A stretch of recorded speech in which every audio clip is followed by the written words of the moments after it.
You're watching Drakewing Gaming. Enjoy the video. Hey guys and gals, Nary here from Drakewing Gaming, and something down on Twitter, the Gaming Drag. Today I'm coming back at you with a Let's Play episode of Minotaur Hotel. So yeah, let's go ahead and jump right back into it, shall we? Alarm chain, you were up, and let's go. The Peacock's voice comes out monotone, as if he was responding to something the Minotaur revealed without knowing. Yes. A shiver runs up the Minotaur's spine as he feels watched by a dozen pairs of eyes. He looks around, but finds no one else there with them. Did you come from a family of fishermen? The fear of being watched loosens the Minotaur's lips. Kinda. My grandpa on my mom's side is one. He looks back again, and nothing. My brother's fathers are fishermen too. The Peacock's gaze grows harsher. Ah, how many brothers do you have? 6, no sisters. I'm the youngest. Mom didn't want to have any more kids after me. I see. So you are the 7th. Petulance returns to the Minotaur. Does that matter for something? I'm not sure. There's a local legend. The 7th son of the 7th son is born. Special, shall we say. The folklore says he'll be a werewolf. Any chance your father might have been a 7th son as well? I'm afraid I can't answer that question. Never met him. I see. Huh. Mom always said he was a man. Puzzle pieces drift in the Peacock's mind. He speaks without realizing he already wishes to crack the lad to pieces and see every bit of his past. The thought of finding the hotel gives way to the fascination of investigating. Maybe he was, yes. What's that supposed to mean? He might have been human, yes, and you might just happen to have been born a Minotaur due to a freak event of nature. It's rare, but it can happen. Or he might have been someone like me, carrying a charm to appear human. Maybe your daddy is waiting for you at that Minotaur Hotel you're looking for. Peacock hopes the Minotaur will take the bait, but his face remains as hard to read as ever. Fuck off with that! Answer me this one question, city guy. If there was another fucking Minotaur around these parts, don't you think everyone would know about it? Look, it might sound idiotic, but maybe your granddad was bullshitting and there is no Minotaur Hotel or whatever. Well then, does that mean you're rejecting my offer? Then fuck right off. And not so tough now, huh? Look, I said I'd make it worth your while. You'll get paid no matter what, even if this hotel doesn't even exist. You'll get your damn charm tonight, and your money when we are done. But now, let's be honest here for a minute. You see, kid, assuming for a moment your daddy is someone like you and me, I'm doing what he should have done 20 years ago. So, here are your options. You can stay here, behave, and I'll teach you all about how to pass off as human. Or you can leave and go back to being homeless.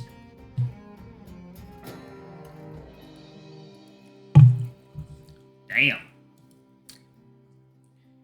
A flash of clarity cuts through the Minotaur's mind as the pecking order is established.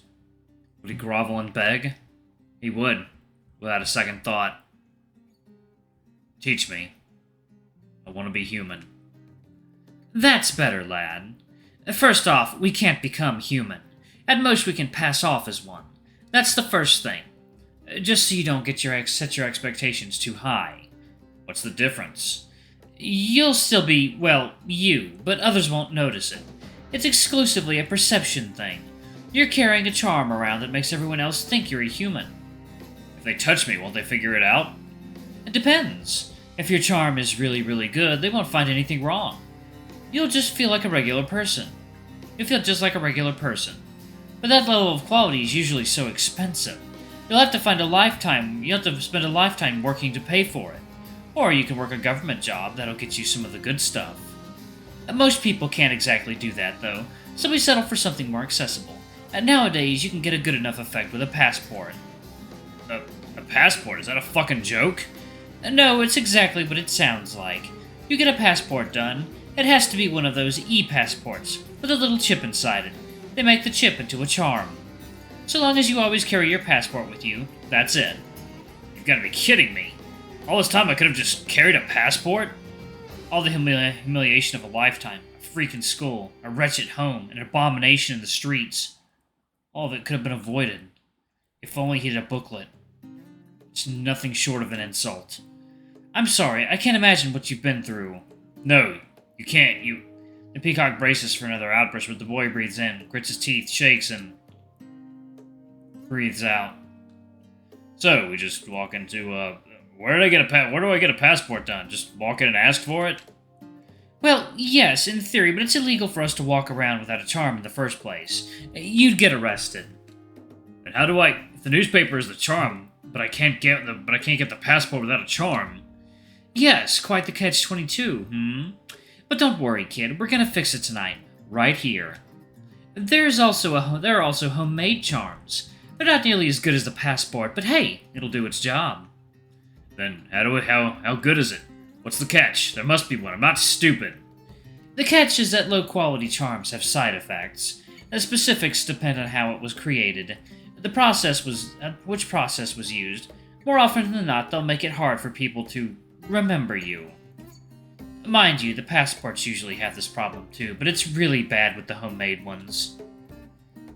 People will just forget I ever existed? No, it's more like, with a homemade charm, people who meet you while you're in disguise will forget they ever saw you after about an hour or two. Makes it real hard to keep a job, you know? Or to make friends, date... No. No? Wait, no.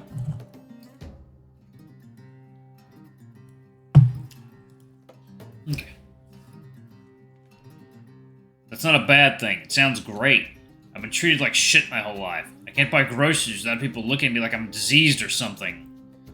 I've been remembered my entire life, and I hate it. I hate this. Being forgotten sounds like the best thing in the world to me. Don't care what it costs, I kill for that. Let's do it. Make the charm. Please. Good, then I'll explain the process. There are many ways one can go about making a charm. In ancient Greece and Rome, it would involve sacrificing an animal to the gods to imbue its bones with magical properties. The Christians didn't appreciate these pagan rituals. Instead, they made a sacrament through which crosses became charms. Just a century ago, you'd need a priest to have a charm made. However, times have changed, and now it's all a matter for the state. If you know what and who to look for, you can get a government-issued charm. That usually requires having one with you already. At least so you can collect it discreetly. So, each method can be harder or easier to realize depending on our circumstances. Evidently, we don't have cattle to sacrifice, and I doubt there's a priest nearby who knows the sacrament. There's the traditional Latin American way, however. It requires very little in terms of materials. What it does, I can readily provide. It'll take a while, and yes, the charms it produces are quite particular, however, but that shouldn't be an issue. You'll have to follow my instructions, too. Just say what I gotta do. Whatever it is, I'll do it. Good. It's simple, really. We'll start a fire, and then we'll each tell a story. We'll need to keep weaving more of them together to make your charm have lasting power. After we finish our stories, I will give you a feather, and you will throw it into the fire alongside whatever you want to be your charm. This is the Latin American way. We tell stories, weave them together into a contract. You'll make an oath with humanity itself, built as an extension of my own, which, That's enough preamble already, kid. Are you ready and on board with this so we can start? I'd be an idiot if I wasn't. Glad to hear it. So... You have a firm handshake, kid. So do you, for a city boy.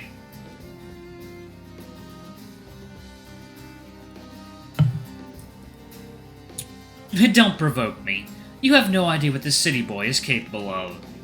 Sure, then nice grip for an old man. You really are a piece of shit, aren't you? Yeah, I get used to it. I know you need me to find your hotel. Okay, I'll let you win this one. Now, should we get started on the charm? Thought you'd never ask.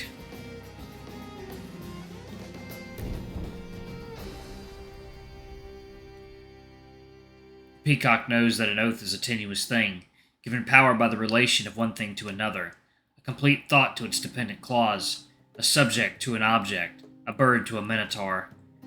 What inconsequential fluff can he reveal to connect with this storm, this boy who holds the secret to his deepest wish under lock and key? An authoritative flick of a wing suffices to get the bull's attention, to make the wheel in the pair's heads screech to a grinding halt. Since you'll be working for me, I'll begin with one story you need to know. Where to start? You ever seen anything supernatural over here, Storm? Minotaur looks away, to the roads beyond sight. That tells the Peacock what he really wants to know. Plenty of weird stuff happens here, but I don't know if it's magic or what. The Peacock rolls his eyes. The brat tenses up, as though walking a tightrope and floundering for balance. In that moment, he understands better than ever before what it is to be under a hierarchy. He knows that he must take care not to offend his new benefactor, or risk losing his chance at humanity. Whatever his feelings, he must agree to anything the Peacock says. Yeah. This place is supposed to be the last hole where one can find magic in this side of the country.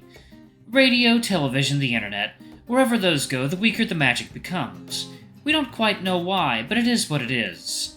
And this place, the Hinterlands, by virtue of how big of a shithole it is, kept itself free of all sorts of progress and basic civilization. Oh, sorry, I hope I didn't offend you for... Nah, I hate it here. People always treated me like shit. There's no jobs except for mining salt. They won't take me even for that. Nothing to do, nothing to see, nothing worth saving in this hole. The Peacock smiles at the natural curvature of his beak. Storm's tacit admission stirs the breeze in his lungs until it emerges as a billowing, prideful snort. I'm glad we agree with each other. Well, with that in mind, our story begins. 80 or so years ago. I suppose it was a night much like this one when someone much like me, that's my grandfather, ran away from this place. He lived most of his life here, and I don't know the details, but things went south and he found himself having to run for his life. He ran as far as he could, and spent 3 days in the wilderness, hiding during the day and trekking towards the coastline during the night. On the 4th night, he met a traveler who gave him food and water. Nice man, I imagine. Sees someone running away and doesn't ask any questions, just offers help. Might have known he was better off not knowing. The wanderer, however, knew how to read the stars and gave Grandpa a few words of advice. Go northwest. You'll be safe there.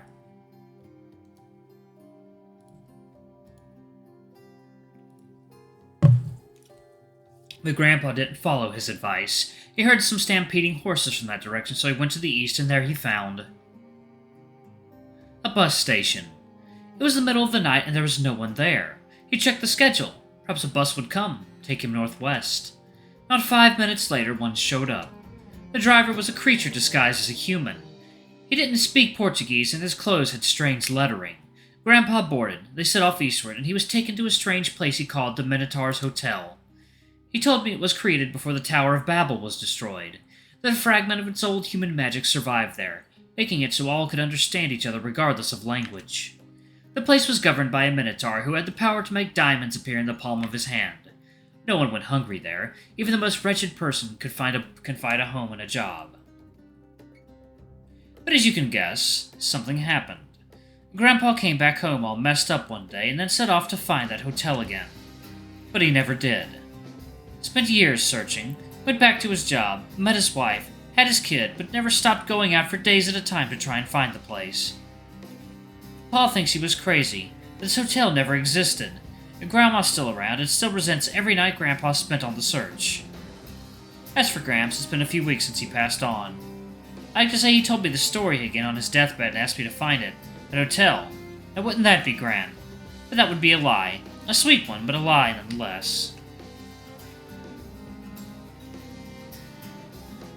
Alright, I'm gonna pause it right there. Thank y'all so much for watching. Don't forget to like, comment, subscribe, ring that notification bell, and check out our Patreon if you can. It always helps.